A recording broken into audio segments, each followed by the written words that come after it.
Welcome to Overdeck Family Foundation's 2024 Year in Review.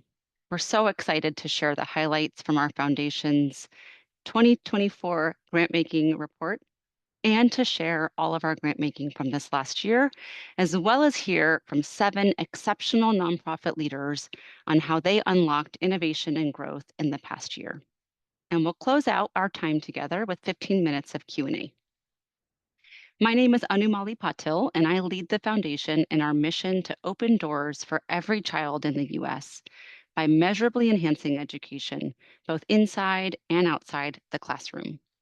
Since 2014, Overdeck Family Foundation has focused our funding on the areas of early childhood, hands-on STEM learning, and programs across kindergarten through 9th grade that support student-centered learning environments.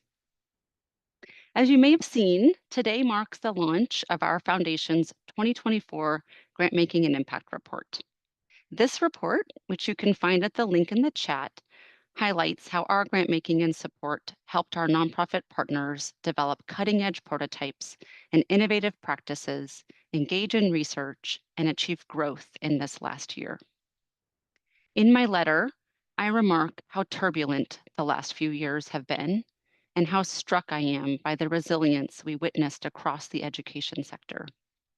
Despite challenges ranging from student absenteeism, educator dissatisfaction, the expiration of the ESSER funds, uneven academic recovery, as we saw in this week's NAEP scores, and so much more, there were pockets of brilliance and powerful impact everywhere.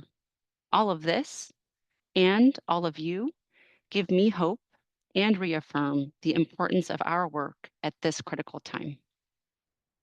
That being said, I'm excited to share a glimpse at what our grant-making and support accomplished this year, our largest grant-making year yet.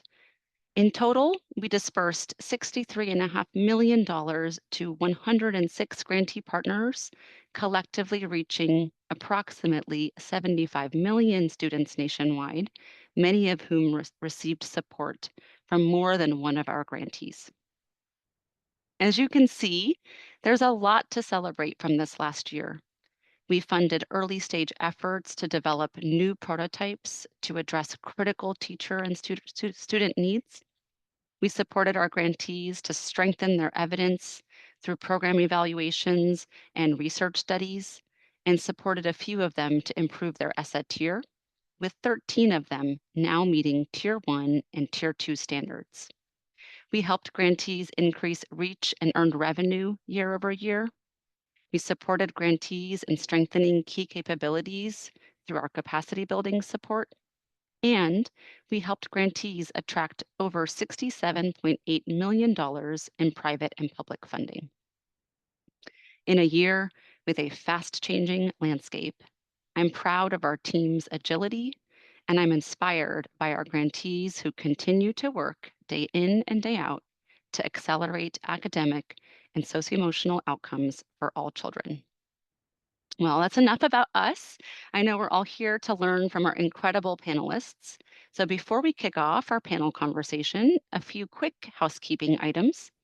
As I mentioned, we have the last 15 minutes of today's conversation reserved for Q&A.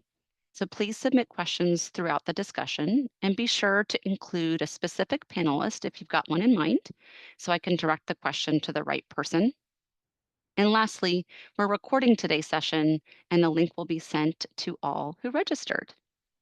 So let's go ahead and get things started. We've divided today's conversation into 2 parts to dive deeper into how our grantee partners unlocked innovation and growth in the last year. And for our first conversation on innovation, I'm thrilled to welcome Peter Gault, co-founder and executive director of quill.org, and Heejae Lim, co-founder and CEO of TalkingPoints.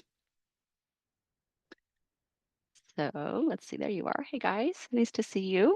Thanks for joining us today. Can each of you start with a quick overview of your organization, including what audiences you primarily serve? And Heejae, I'd love for you to kick us off here. Yeah, absolutely. Thank you so much for having me, Anu, and the Overdeck Family Foundation. So At Talking Points, our mission is to drive student success by unlocking the superpower of families to fuel their children's learning. And we do this by building effective family-school partnerships through accessible technology. Research shows that family engagement can be twice as effective in predicting a student's success and well-being than that family's socioeconomic status. But we also recognize the challenges of school systems in enabling those partnerships in an efficient, scalable, but also evidence-based way, so that it can be a core strategy in supporting student learning. So we provide a universal family engagement platform that combines embedded best practices, family communication tools backed by industry-leading translation, as well as data-informed guidance to positively impact student outcomes and build staff capacity. We're in hundreds of school districts nationwide, including 10 of the largest 20, and we'll serve 10 million students, families, and educators this year. And we just surpassed our 1 billionth message. Research shows that Talking Points results in higher test scores, improved course proficiency, and lower absenteeism. For example, Tulsa Public Schools had a 24% decrease in absenteeism. And these gains were historically higher for under-resourced learners, such as Black and Latino students and ELL learners, as well as special education learners. Thanks, Heejae. Did I hear that right? Did you say billion, 1 billionth Yes, message? yes. Amazing. I love to hear the impact those messages are having on all kinds of outcomes for kids. Peter, would love to hear from you. Great. Thanks, Anu. Hey, everybody. I'm Peter Gault. I am the founder and executive director of Quill.org. We are dedicated to helping students from low-income schools become stronger writers. Core to our mission is this belief that writing is a superpower, that when you can write out your own ideas, you can explain your thinking, you can advocate for yourself. This is really critical, and that by helping all young people become strong writers, we're really equipping them to succeed, both in college and in their careers. But we know how hard it is to become a strong writer, that a good teacher gives you so much feedback. They work with you and they look at your essays and they give you all these notes. And that's just so much time. It takes teachers hundreds of hours to help their students become stronger writers. And as a result, when teachers don't have that time to provide that feedback, it can be really difficult to build these skills. So for the last 10 years, we've been helping students by building tools that give kids automatic feedback on their writing. We give them feedback and coaching so that they can build these really critical skills. We've now impacted 10 million students across the United States. Students have written and received feedback on more than 2 billion sentences over the course of the school year. Different billion count from Heejae's count, but it's amazing how these organizations can create this massive scale. Overdeck has been a critical partner to Quill over the last few years in scaling up and creating this large national impact. And core to our work has been using AI, that to be able to grade the writing, to be able to give the feedback, we've been using AI for the past 5 years, and it's been a critical part to how we've been able to build these powerful tools. So more to come about this work, but we're really excited for what the future holds and how we can really help to build this really critical skill for millions of kids. Thanks, Peter. Yes, I was going to comment on the other billion. Lots of what's amazing is just the scale of both of your work. And core to your thesis really is that the feedback that kids can get in their writing can be just such an accelerant for their learning. So thank you for sharing that. I know we'll get to the AI portion of our conversation in just a bit. Before that, though, we invited both of you here to talk about innovation. So I would love if you guys could both talk to us about how your organizations innovated this past year. And if you could talk to us about the critical needs or challenges that your teams identified in the education landscape that sort of drove those innovations, and how you really worked to address them. Peter, why don't you kick us off on this one? Great. So one of the core components to Quill and a number of the grantees in the Overdeck portfolio is the focus on innovative technology. We're a team of 30 where 10 of our team members are software engineers, product managers, designers, and that gives us the capacity to do a lot of R&D, to be able to very quickly build new products, test them, improve them. And that capacity really enables us to think about what are the biggest needs in schools and how can we build these really powerful solutions.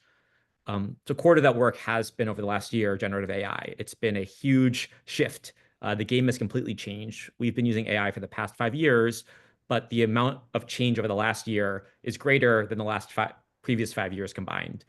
And so I'm really grateful that we've been able to have this strong team in place to be able to tackle these challenges. Generative AI is both this incredibly powerful technology, but also a very difficult technology to work with, that you're asking this chatbot LLM to do something, to grade something, to write something, to talk to students, to build lesson plans. And you need to make sure that this is reliable and trustworthy and value-centered. All these things that really require a lot of work and a lot of R&D. And so that's what we're really fortunate that we've been able to have this R&D team in place to really innovate with generative AI and to be able to build these really powerful tools. So I know there's more to come with this work, but it's been really amazing. And we're really optimistic about the future in terms of how this technology can really help to accelerate outcomes at a time when we all saw, I'm sure many people here saw the NAEP data yesterday. We've got a really big challenge in front of us, but I think there are some bright spots here of opportunities to tackle these challenges. Yeah, thanks, Peter. I mean, it's interesting to hear that even this last year has been more dynamic than the last 5 years combined, and certainly it seems to be the case going forward as well. Heejae, would love to invite you into the conversation. If you could talk to us about innovations and challenges that you saw and how your team addressed them. Yeah, absolutely. So, similarly to Quill as an education technology organization, innovation is just in our DNA.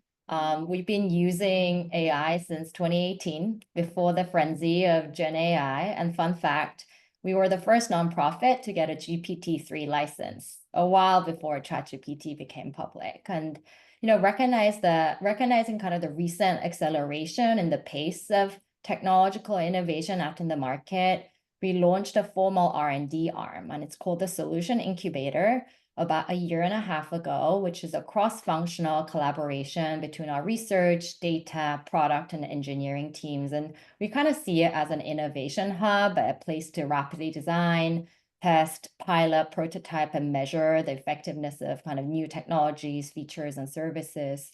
And one of the biggest challenges that we started tackling last year is helping schools reduce chronic absenteeism. If you recall, one of our kind of core strategies is helping school systems leverage family school partnerships to combat the challenges that they're facing. And as you've seen and we've discussed in the NAEP scores, we've seen how chronic absenteeism is also actually driving a lot of those increases in learning gaps. So we created an attendance improvement solution that provides schools with a suite of tools proven to improve attendance, which includes real-time streaming of attendance data that provides actionable insights in a predictive way. And early adopters are testing it and helping us to improve the solution right now in order to be ready for this coming back to school year. And another challenge we worked on is how to build teacher capacity to engage families in an environment where educators are just having more and more on their plates. And an example of that is a solution that essentially coaches teachers on how to build relationships with families through effective research-based communication. So we trained an AI model in the dual capacity building framework for family school partnerships. It's called Message Mentor, which essentially rewrites or generates research-based messages to help teachers. And after using this feature, we saw about 74% of teachers who reported that they felt more confident to start a productive conversation with an upset parent, which is incredible if you think about how much bandwidth that sometimes takes away from the teachers. And then the last challenge that, we have many challenges, but another challenge we're tackling now is how to support families understand what kids are learning and how to link families to learning at school more effectively. So we built a tool that takes various data points like grades, particular standards being taught, student interest, and kind of generates personalized and easy at-home learning activities for families to do with their children. And we really, lastly, we really think about innovation and technology advances in service for our mission. I think technology for technology's sake can get lost, but really focusing on the challenges and the problems we're trying to solve, and then seeing how technology fits in building that. Yeah, thanks, Heejae. It's evident in the types of challenges that you framed and named that really you're starting with the problem in mind first and really trying to see how tech can advance. And some of those examples are really inspiring, especially sort of extending the adult capacity. So thank you for sharing all those different examples. Okay, so you both already spoke about AI. So I thought we could maybe um, even just talk about the fact that it is already embedded deeply into both of your models. And so really, I think what I'm curious for you to talk about or share with our audience is what new capabilities you think AI can bring, or what new capabilities tech can bring to your organizations and the problems you're working to address. So Heejae, why don't you kick us off here? Sure. I mean, I think advances in AI technology are finally kind of making the things that we at Talking Points wanted to do years ago actually possible. So we see this as a moment in time where technology is finally catching up to our vision, and we're just so excited about that.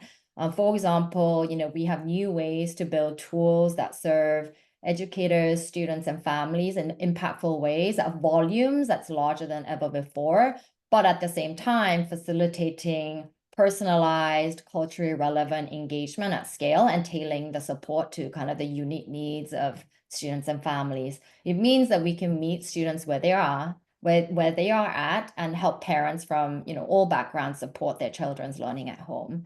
AI is also allowing us to analyze data at unprecedented scale.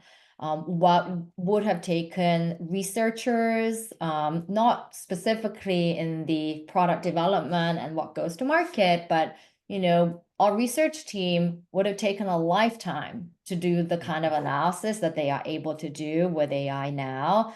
And for example, we're using it to analyze our massive conversation data. I mean, you saw the billionth message to understand what behaviors and activities on the platform really drive the best outcomes. And I think technology will only improve and accelerate in terms of kind of the pace of development, leading to a huge surge of tools that can overwhelm teachers in schools. So I think that it really reinforces the importance of building research and evidence-based tools. And I think that marriage of research and evidence with the problem it's solving and the acceleration of technology will be critical in this coming year.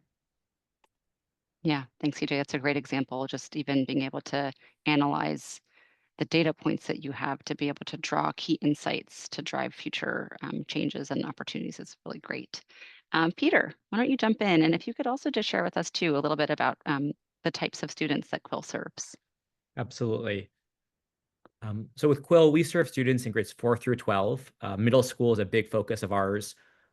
We are serving more than 12,000 schools across the United States.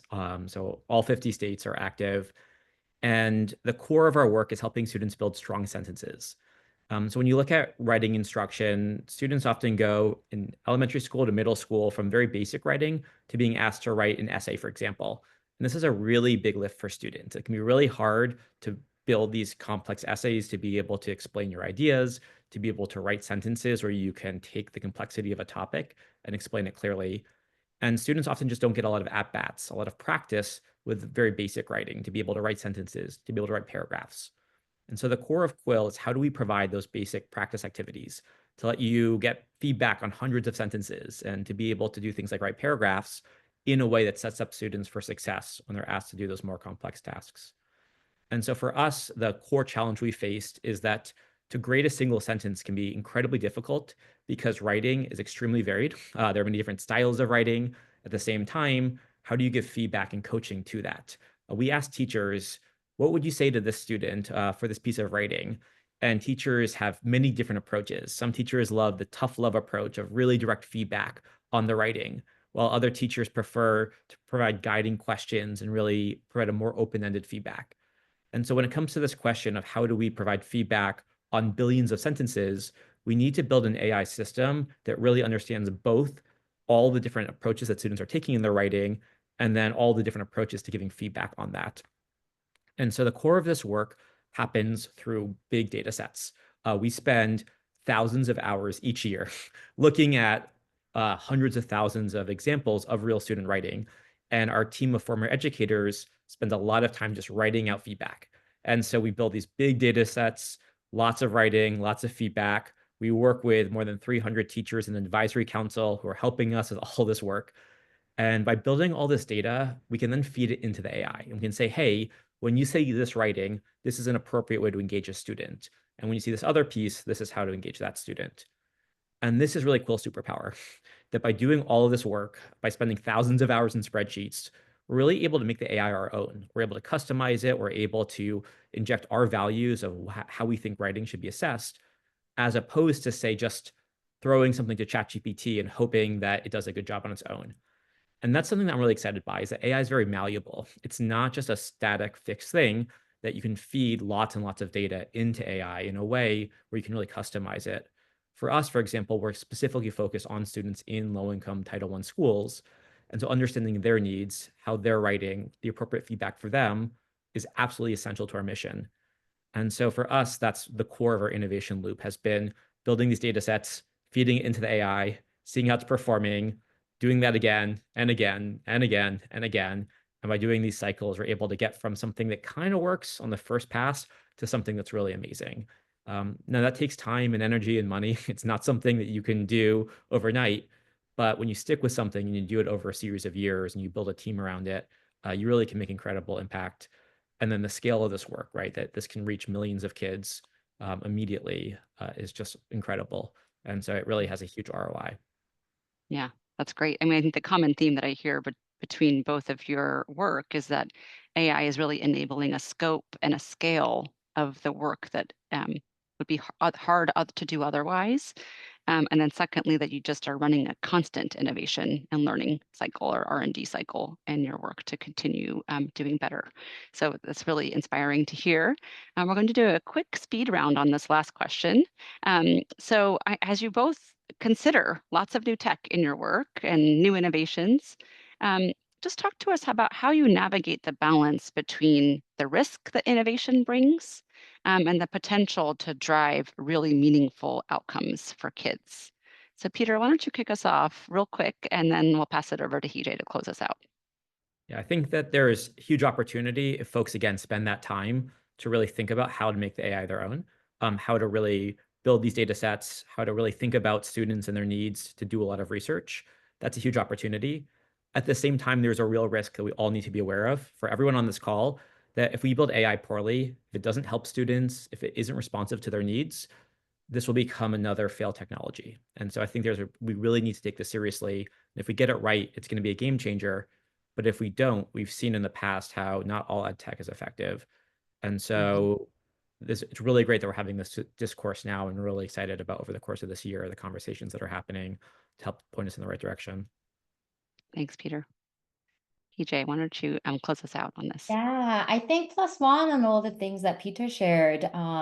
This is not an industry or a system where you want to build fast and break things, right? So we start small, test out the pilots, make sure that the innovation that you are doing before scaling actually works and works well to kind of the standard of what you would want every child and every student and every family member and every educator to experience. And I guess taking a small step back, I think there are inherent risks in every action you take. And the challenge becomes, when does the risk of not acting actually outweigh the harm? And if you think about the regret minimization framework that Jeff Bezos talks about, I think the risk of innovation, not innovating, is so high given where the education system is now. So I think evidence-based innovation balanced with kind of the risk minimization framework is a useful one to think about. Yeah, thank you. Those are really good points of wisdom as folks continue to think about their own innovation journeys. Thank you both, Peter and Heejae, for your time. We'll see you later at the end of this conversation. And I think for now, we're going to switch gears and bring out our next group to talk about unlocking growth and scale. And first, I want to start with 3 leaders from our Inspired Minds grant-making portfolio, with the goal of expanding access to engaging and challenging STEM learning experiences. So joining me for this conversation are Christine Cunningham, Senior Vice President of STEM Learning at the Museum of Science in Boston, Nick Monzi, co-founder and CEO of LearnFresh, and Hannah Paulin, Chief Strategic Officer of the National Inventors Hall of Fame. Welcome, everyone. So first things first, would love for you all to share a quick description of your organization and your vision for STEM learning. Christine, I would love to have you kick us off. I'll pass it over to you, Nick, and Hannah, you can close us out on this question. Thanks. Well, as was mentioned, I work at the Museum of Science in Boston, and our overarching aim is to inspire a lifelong love of science in everyone. And we do this, not surprisingly, through museum exhibits and museum programs, but we also do it through curricula and some digital offerings. We do it in the museum, we do it online, and we do it in classrooms. So our museum level vision is a world in which science and engineering belong to each of us for the good of all of us. So within that larger ecosystem, I lead sort of the Classrooms Plus thread. So I'm the founding director of Youth Engineering Solutions, or YES, which evolved from Engineering is Elementary. And over the past 2 decades, my team and I have worked to create educational materials, which might be curriculum or professional learning, that help to develop our next generation of problem solvers. So we focus primarily on engineering, STEM, and computer science curricula. We target preschool through grade 8, so the little guys. And we do this in all different kinds of educational environments, from schools to after schools to summer camp to summer schools. And we also have work with families. So with this, over the past 2 decades, we've reached tens of millions of youth and hundreds of thousands of teachers across the country in every state. We are fundamentally rooted in a belief that all children, that is all children, can and more importantly should engineer. But they should do this through hands-on experiences that connect to their lives. They should be working collaboratively with their peers to design original solutions to real-world problems. Because as they do so, they develop facility with engineering, science, math, and computer science approaches and practices. And they develop their own identities as competent problem solvers.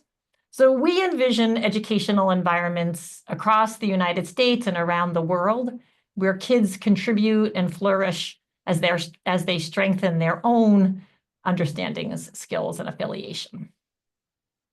Thanks, Christine. I love to hear all the different work you're doing in this area and the practices you're really instilling in young children.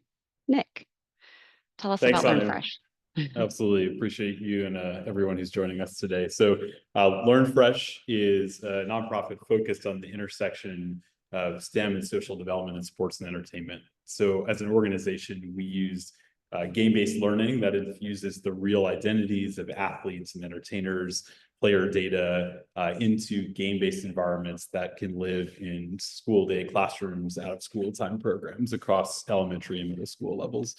Our flagship initiatives include a program with the NBA and WNBA called NBA Math Hoops, which is focused on elementary middle school math.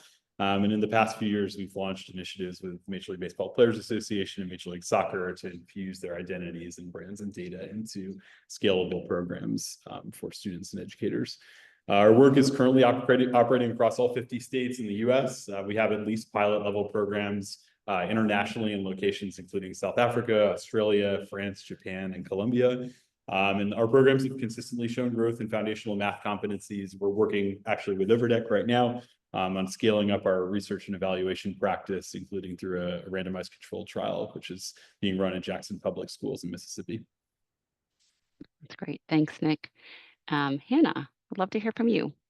Sure. So thanks for having me today.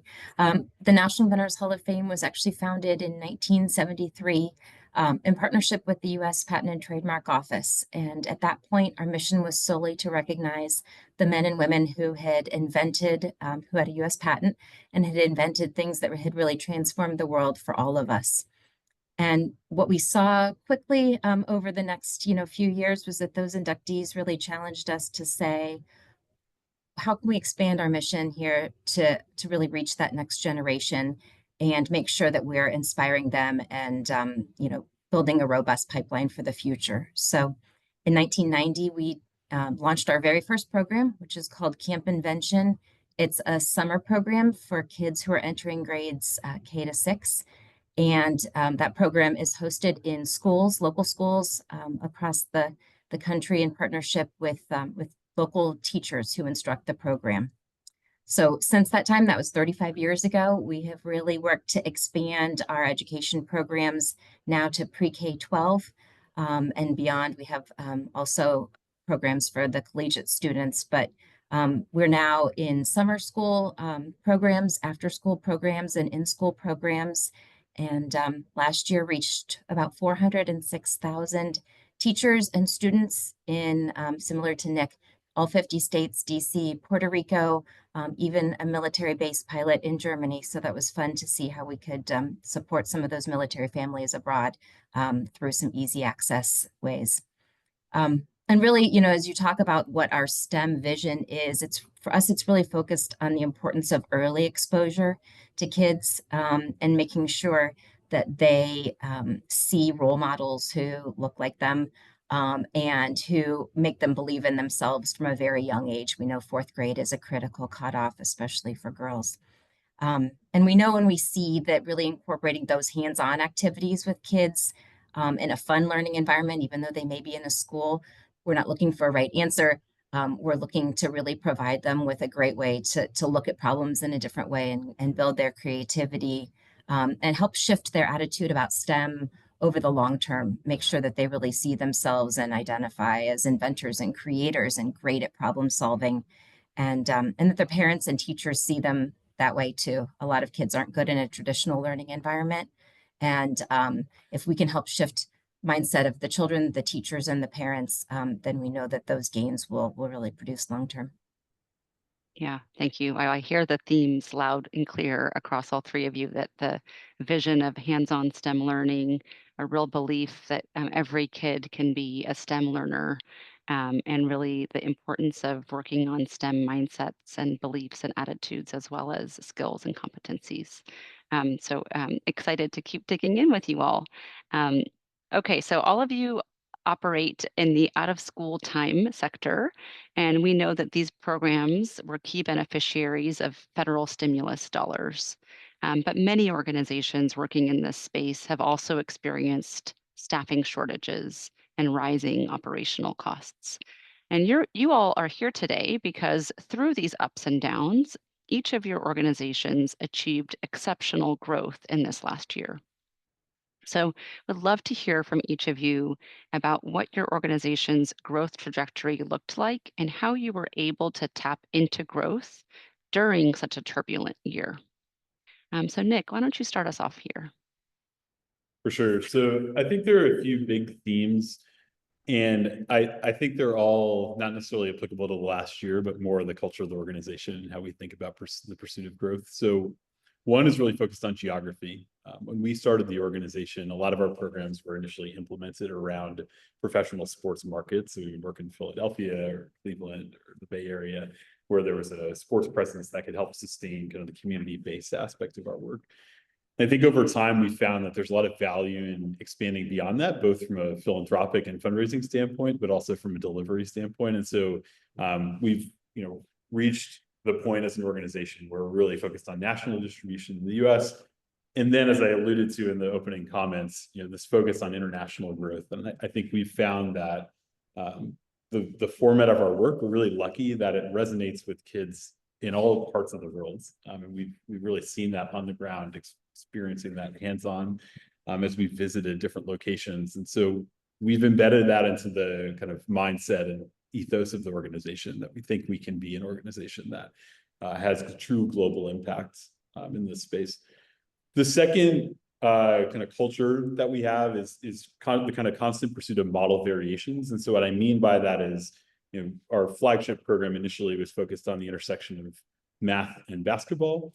We've built programs that now accommodate different themes across other sports, pursuit of, performing arts tours and things like that. So we've expanded from a thematic standpoint. Our delivery mechanisms have been innovated on over the years. So we've recently expanded into a partnership with Syracuse University that's focused on how we can leverage university engagement, schools of education, athletic departments, to add additional rigor to the delivery model and actually bring college students into out of school time spaces to improve capacity for the educators that we work with. And then content variation. So not just focused on math purely, but conversations around financial literacy, or not just kind of informal math education, but standards aligned curricula that can expand our presence in the school day. And so theme, delivery, and content variations have been really key for us. And then just the last thing I'll share is a big focus on like operational and process efficiency within the organization. We use a lot of very formal project management tools to help organize our staff. We have a very rigorous goal setting process for our team to make sure that everyone's kind of personally pursuing growth as well as organizationally. And a lot of that has been embedded in the last few years as we've started to scale. And so I can't understate how important it's been for us to really focus on internal work as well as kind of these higher level concepts.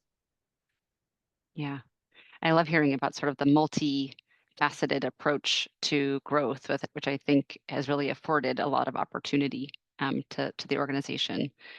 Thanks, Nick. Hannah, would love to hear about the growth trajectory for your organization and really what you did to tap into it. Sure, thanks. So I would say, similar to Nick, in 2024, we really did focus on investing all of the time and resources possible in our partnerships with school districts and with teachers. And a lot of the success that we were able to have came from being able to expand that footprint with them and with new school districts.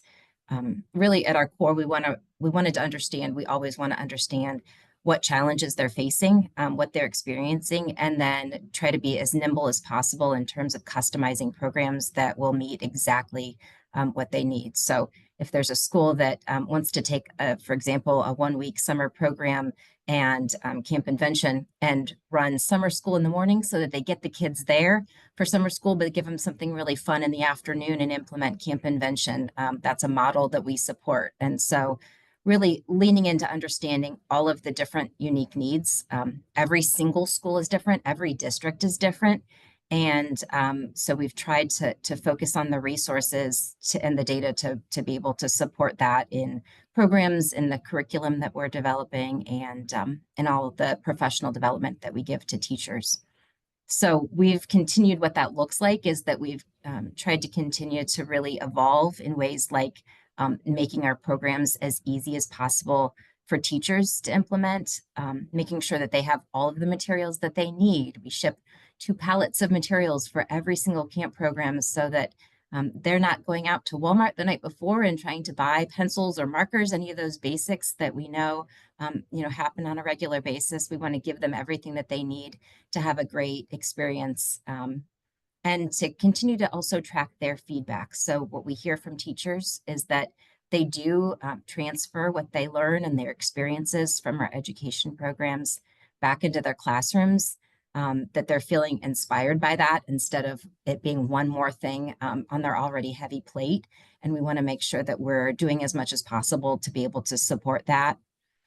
And then the final thing I would say is that we really talk a lot about reinforcing the joy of learning for kids and reinforcing the joy of teaching for teachers. We want to be able to help support that in any way possible in everything that we do.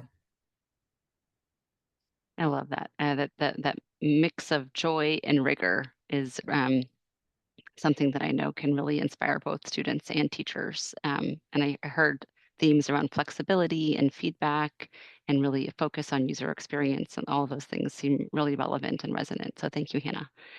Christine, would love to invite you into the conversation to share a bit more about your work. Yes, and you'll hear many resonant themes with that Nick and Hannah have shared. So one of the things that we worked on is in early 2024, we launched Youth Engineering Solutions, which was an evolution of our previous curricula. And we had listened really carefully to educators and parents. We always do that. But in this particular case, we were thinking about how we work to create a next version of our materials based on the feedback they had given us, new research that was available, and the changing landscape. And one really important pivot was that we made all of our print materials free. completely free, took them out. They do not pay for them anymore. They are online and they can be downloaded from our website by anybody. And that includes educator guides, student handouts, letters for families, classroom slides, anything an educator might use. So by removing cost, we were looking to lower one of the barriers to use and implementation. There are many, but that's one of them. And also to help educate teachers, even if they can't use the materials now, what high quality engineering education might look like. So change some of the perceptions around it.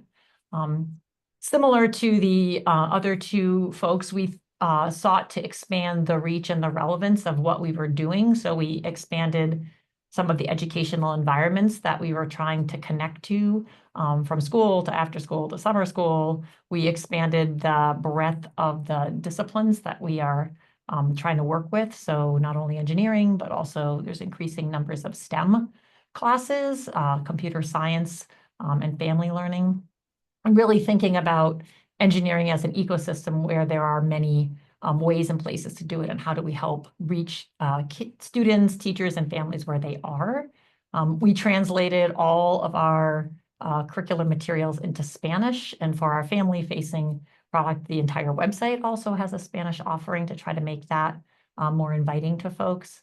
And like Nick and Hannah, we offered some new products and offerings, which we continue to expand based on what folks in the field are telling us would be really helpful to them. So we sort of put our big ears on and listen really carefully. And when we hear things enough times, that becomes a signal that there might be a need out there that we can help meet.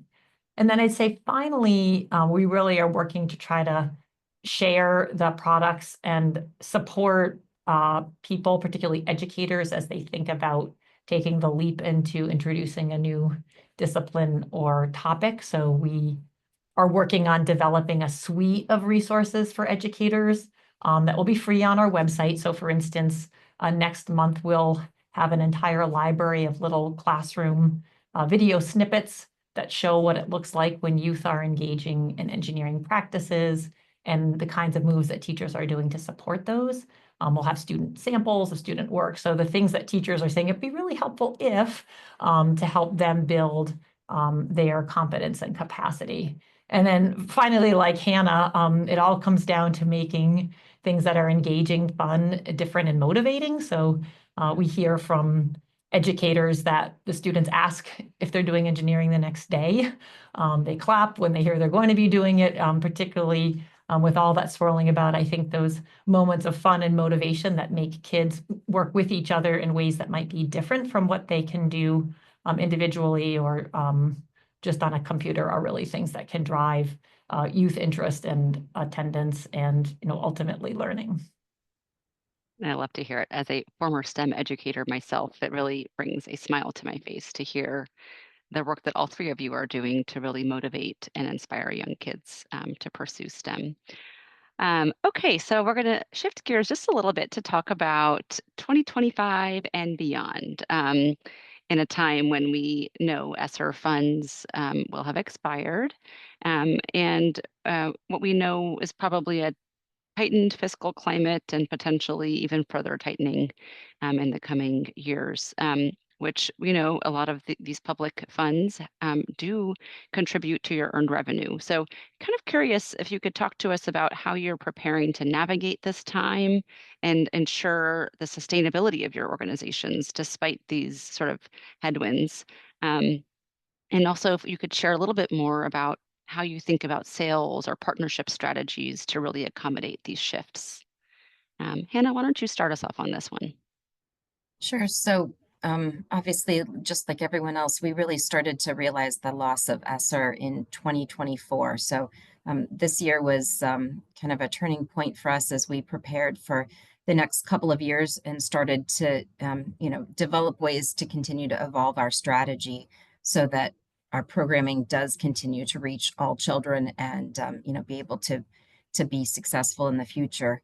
I would say that we continue to be very focused on the data and measuring that impact. I've mentioned surveys, but also through external evaluation, some of that supported generously through Overdeck to help us really prove the efficacy of our programs and be able to, differentiate what we're trying to do here. We have over 25 years of data that really shows early on people said for example, 1 week of camp invention can't shift the mindset of a child, can't make this difference. And we have data that shows that just 1 week increases students' performance and their engagement that following school year. So pre-post through improvements in attendance, which we know is so critical, grades and test scores. And we know that those three are key indicators of their future success and how their lives, might frame. And so we continue to lean into that data to try to invest in that whenever possible and to build some partnerships, like yours, that will help to be able to support that because it's an expensive venture, but it's one that we have to do to be able to prove to all of our partners. And then I would say, we really haven't changed our strategies, but we have been really focused on expanding our partnerships so that we can continue to support all children, making sure that we deliver a really high ROI to all of our partners and make sure that they see the impact that they're having, that they see it in the data, but that then they also visit the programs and they see kids in action and they see that joy and the experience that you can talk about. But until you see a child who's suddenly transformed through an experience, it just brings it, in a new way to you. And then continuing, like I said, to build those relationships with schools and administrators and teachers, and build that depth, build those relationships, and hopefully be able to grow into the future. Thanks, Hannah. All makes sense. And Christine, why don't we invite you into the conversation? Yeah, so the educational landscape is always shifting, and it's shifting a lot right now. We are always concerned that science and engineering, particularly at the preschool and the elementary school level, are not focal disciplines. And with the new NAEP scores that, will continue, the focus will be reading and math. So we are really leaning into listening to teachers, administrators, and districts. We're really fortunate that we have a strong network that we've cultivated. And we're reaching out to them to try to gather information to better understand sort of what is the reality on the ground and how we can help, particularly how we can help them, continue to do science and engineering with their students. But we're also listening really closely to some other partners, such as our corporate partners. And so this kind of work and listening has helped us to conceptualize some additional products. So for instance, right now, there's a lot of interest in workforce and careers. And that's led us to start to think about how we might develop a set of modules to accompany some of the units that we have that begin with a hands-on experience and then have kids start to think about a range of careers that might be supported by this. We're very actively soliciting student input to ensure that the materials are interesting to them, because what they find interesting and what their teachers find interesting, don't always necessarily intersect. And we're also learning more about some of these new spaces like STEM specials or STEM enrichment spaces where this work is happening right now. At the same time, we're also continuing to build our network of advocates and supporters. Some of those are classroom teachers, many of those are students. That interest and joy is a really good way to have materials spread. Our materials are used in every state in a huge range of spaces, but as mentioned, engineering and computer science are still, for many teachers, it seems strange to us having been in this for 20 years, but they're still new to many teachers and they're still scary. So we're trying to partner with folks who have trusted networks with teachers from museums to universities to create a national network of people who can sort of share their insights and help advocate and support for engineering, STEM, and computer science. And while these funds are drying up, we're also leaning pretty heavily into philanthropic funding of various types because hands-on materials cost money. And getting the pipe cleaners, popsicle sticks, craft foam that kids need to do that kind of work requires somebody to fund it. And if school districts aren't, we've been really fortunate that there are partners, corporate partners, philanthropic organizations that have helped to pick up some of those costs and ensure that the educators still have access to professional learning. Thanks, Christine. all resonates. And certainly, like you said, the times will continue to require sort of agility and responsiveness. Nick, why don't you close us out here with just a few key reflections? We have a little bit of a different perspective on this just because our funding mix doesn't include any sort of direct ESSER impact. And so for better or worse, we've been shielded from that a bit. Our organization's core competency from a partnership and development standpoint is definitely corporate engagement. We were kind of birthed out of that theme through our partnerships with the NBA and companies like Hasbro. And so I think we've become really expert at building initiatives that are able to resonate for corporate partners, create the right sort of visibility and the right sort of engagement for their workforce, as well as mission alignment. And so that's something that we're going to keep leaning into. I mentioned before when we talk about kind of model variations for our impact and outcomes, one of them being kind of delivery mechanism and working with universities. We also kind of see a potential through line for our development work by partnering with universities. It gives us an additional partner at the table to help us entice philanthropic support from specific communities across the country. And so we've seen early signs of potential for that through our work in Syracuse.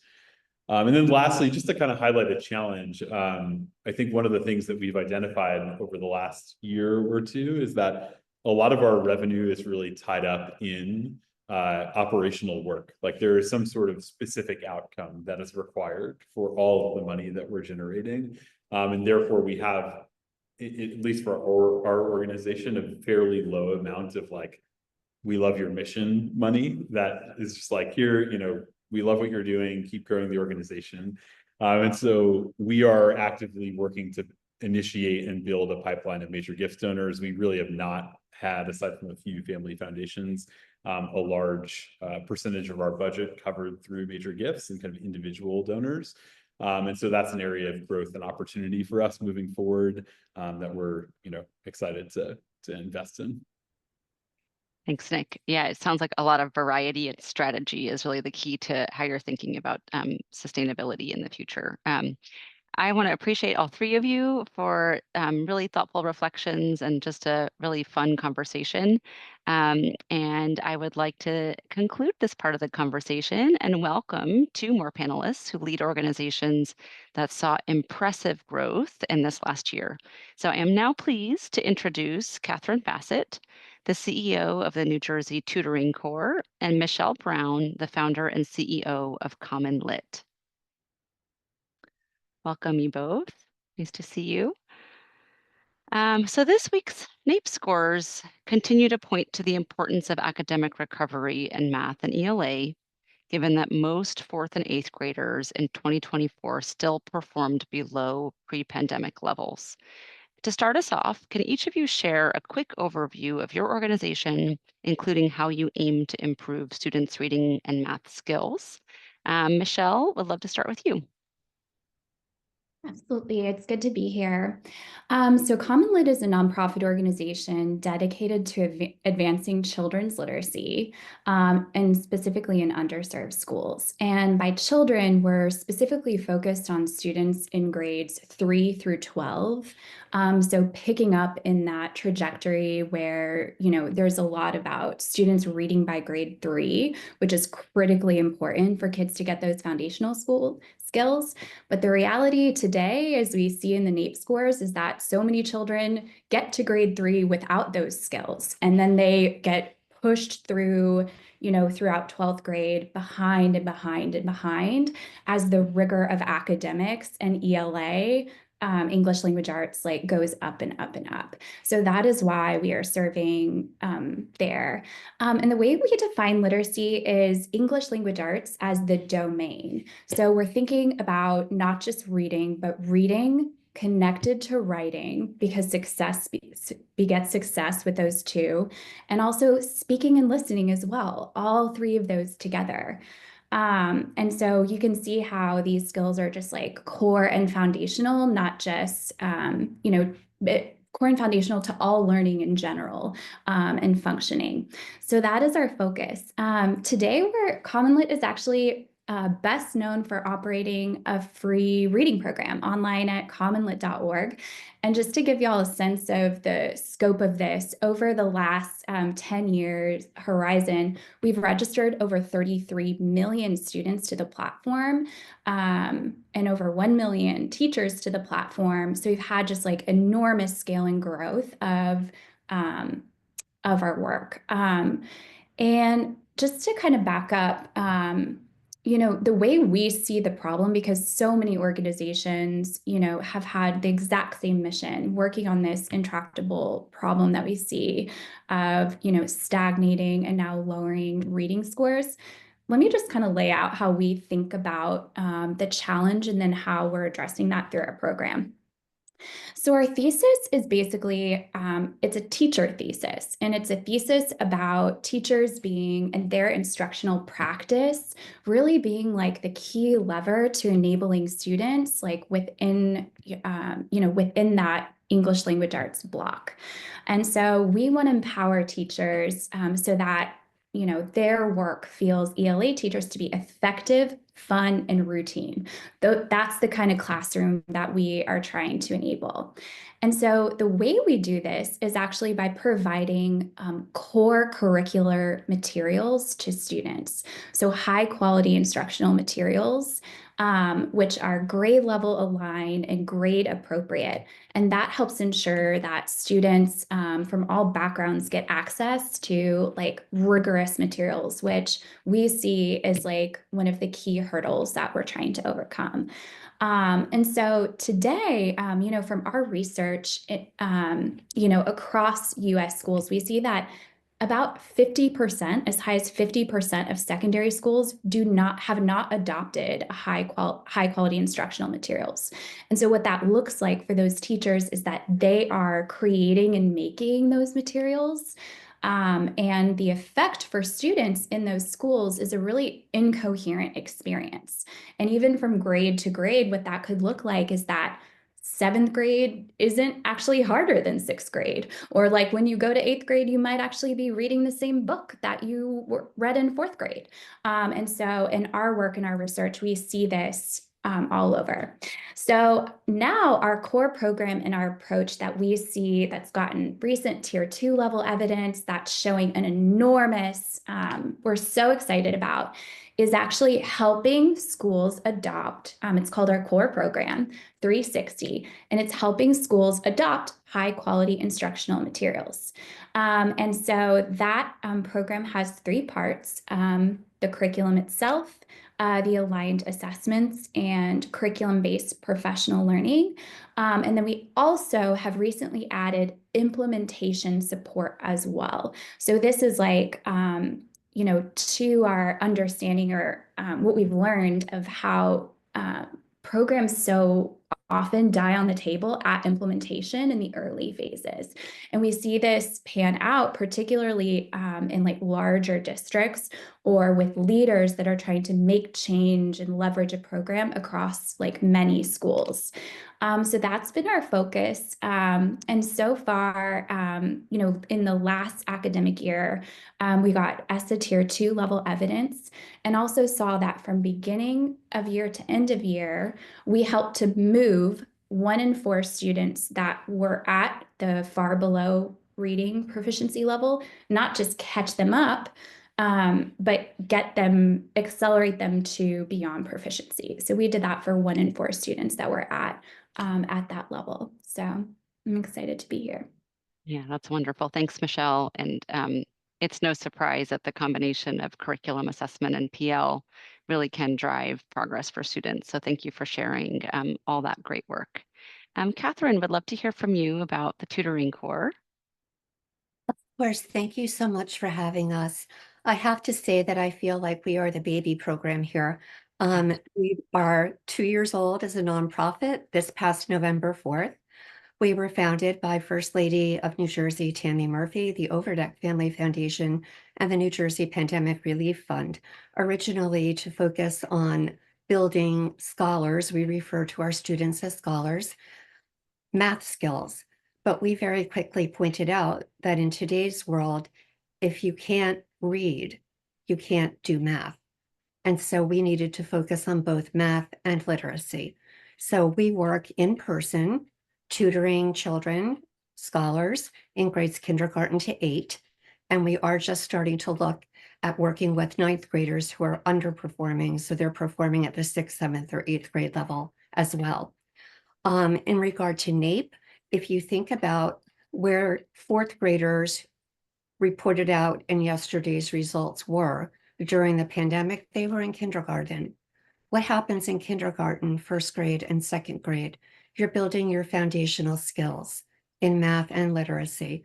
And if you don't have a foundation, what happens to a building without a solid foundation? It crumbles. If we don't have a foundation in our learning, we are going to have a more difficult time being successful, and that is going to exponentially exacerbate as we go from grade to grade. A little bit about our program. Most of our scholars are far behind their national and state peers when they start working with us. And as a result, we knew that we needed a rich research-based model on which to build our program. So we focused on the key tenets provided by the Annenberg Institute in their research of high-impact tutoring.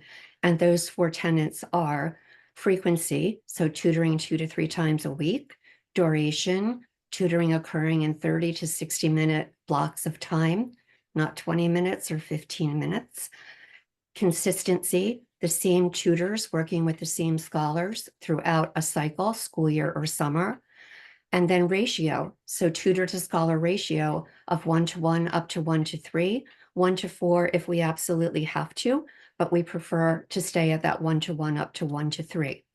In addition to building the skills of our scholars, we're also focused on building the educator pipeline in our state.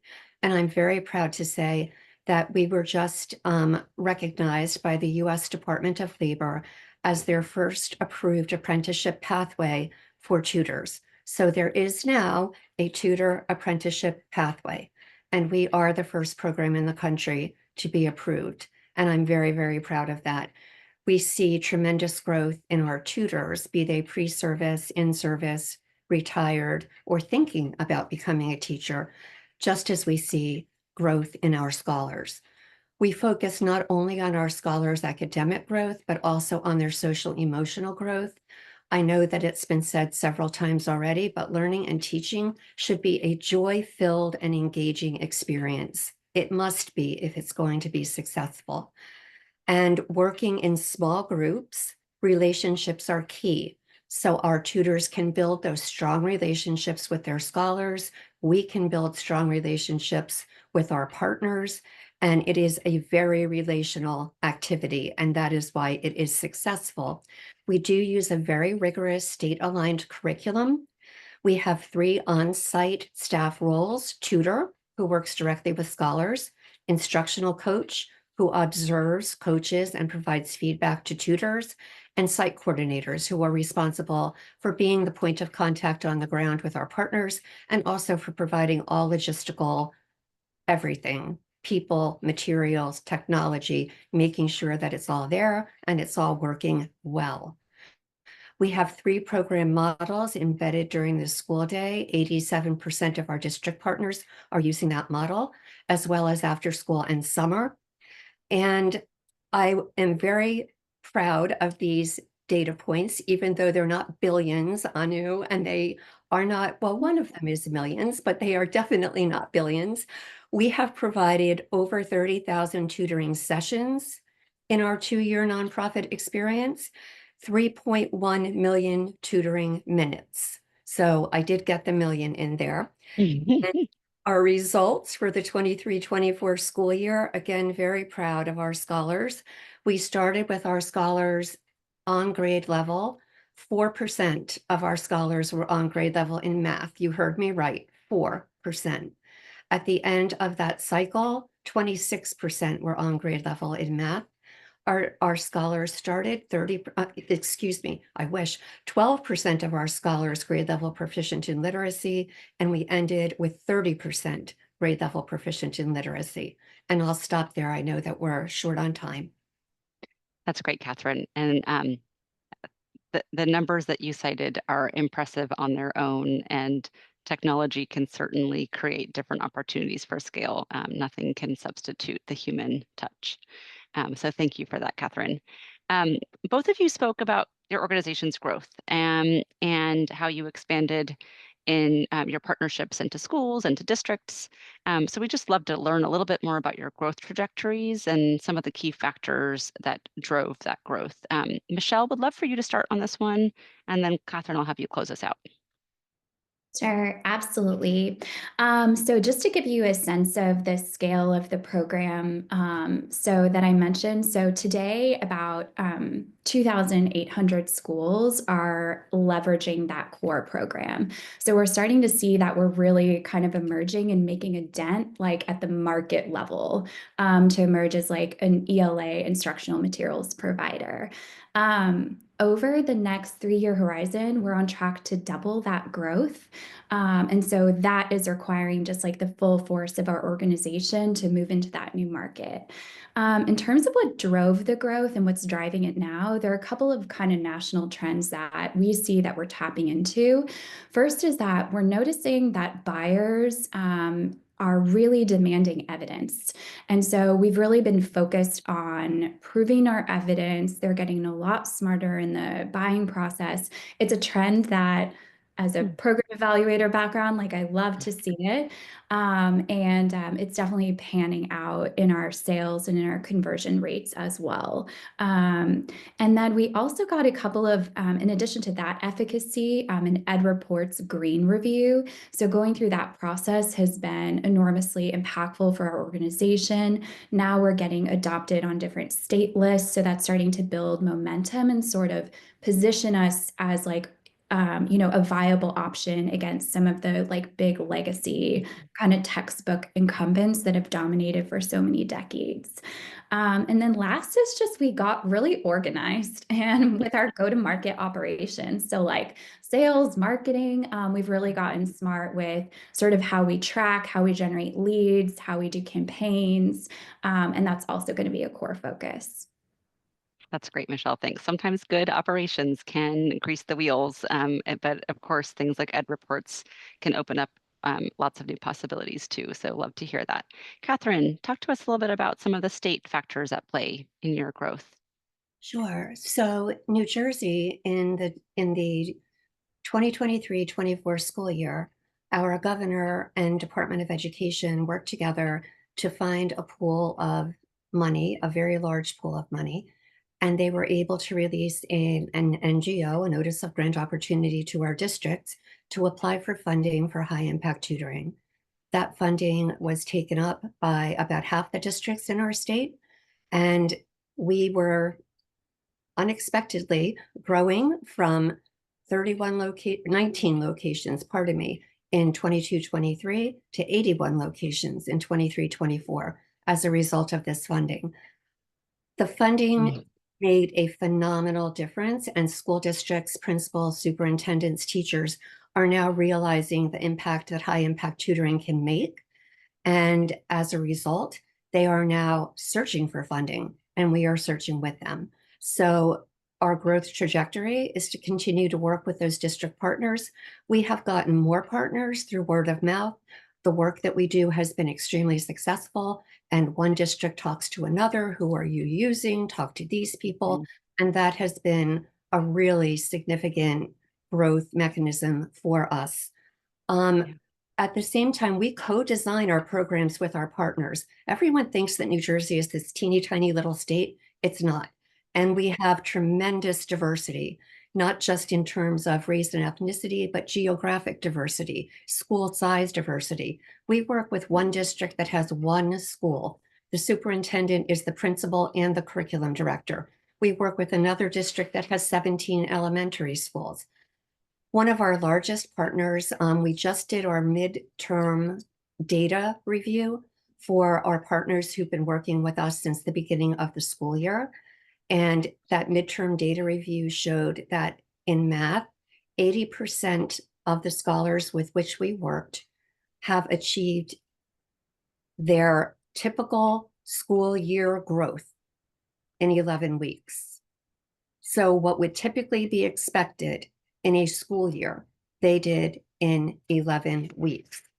And in literacy, it's 108% have achieved, it is 108% of that typical growth achieved in 11 weeks. So we're very proud of what we do. We do it. That's incredible. Thank you, Catherine, for sharing that incredible student progress, which I know is why we are all here at the end of the day.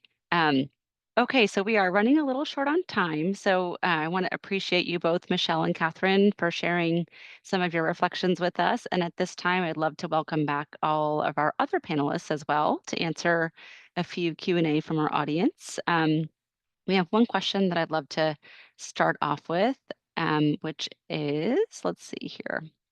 It's related to dosage and implementation. So if you're interested in answering this question, I think anyone can answer it. So just hop off mute and I can call on you. How do you maintain high levels of fidelity in how youth, families, and educators engage with and use your technology and programs? So Happy to let's jump see in here. Okay, go ahead. Go ahead. Yes, Peter. So with Quill, we look at students who have written and received feedback on at least 100 sentences over the course of the school year as a key threshold of dosage and implementation. 100 is a bit arbitrary. Doing more writing practice is like going to the gym more often. The more practice, the more reps you do, the stronger you'll become. But we see that at that threshold, that students have significant gain in their writing skills, and that the way that we get students to reach that threshold is by making teachers' lives easier by helping them in grading and providing feedback on all the writing. And so as we think about different programs, the key is this effective, and can you implement this easily? And that if you can implement it, if it's effective, you'll see that implementation and that success. About 50% of all of our students reach that threshold with the millions of kids using Quill each year. And so it's not that every single student will reach your implementation goals, but if you don't have a program really well designed and something that's really easy to implement, it's really hard to reach those targets. Yeah, makes sense. Simplicity is really key. And I think data gathering is probably also very key. Anybody else want to hop onto this question?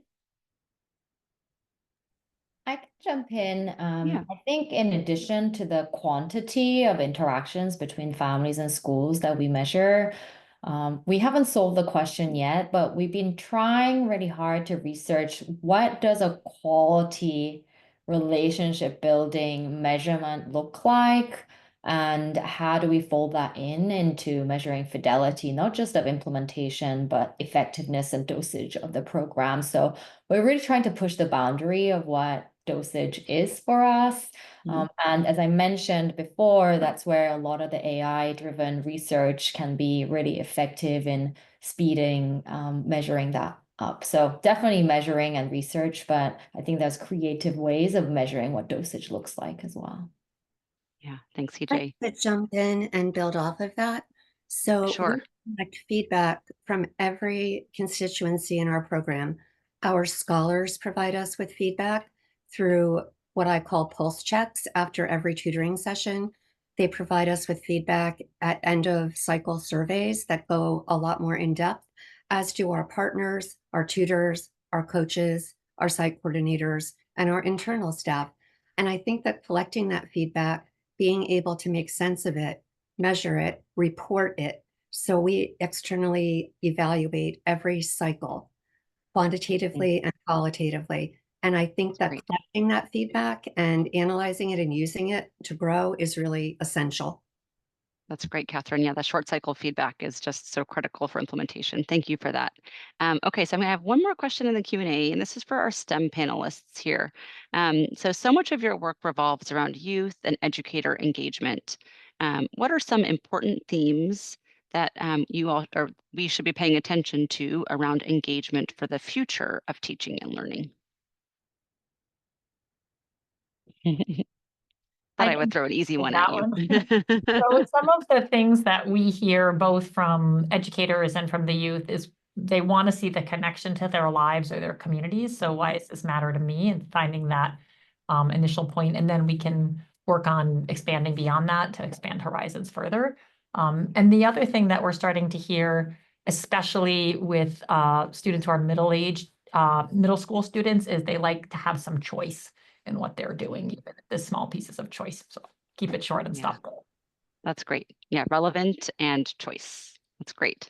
Yeah, I would agree with Go ahead. both of those, Christine. One of the things that we find in inspiration from our National Mentors Hall of Fame inductees is trying to connect those pain points in kids' lives. So they love to invent and create around things that are, you know, everything from don't want to clean my room, so I'm going to invent some way to do it, or I've got a problem with a sibling, or some really life, connecting moments that resonate with them and let them, feel really connected.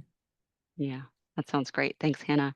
Well, we are just out of time, so I want to just say a huge, huge, huge thank you to our audience for joining us today as we celebrate the launch of our 2024 Grant Making and Impact Report and explore our grantees' impressive wins from this past year.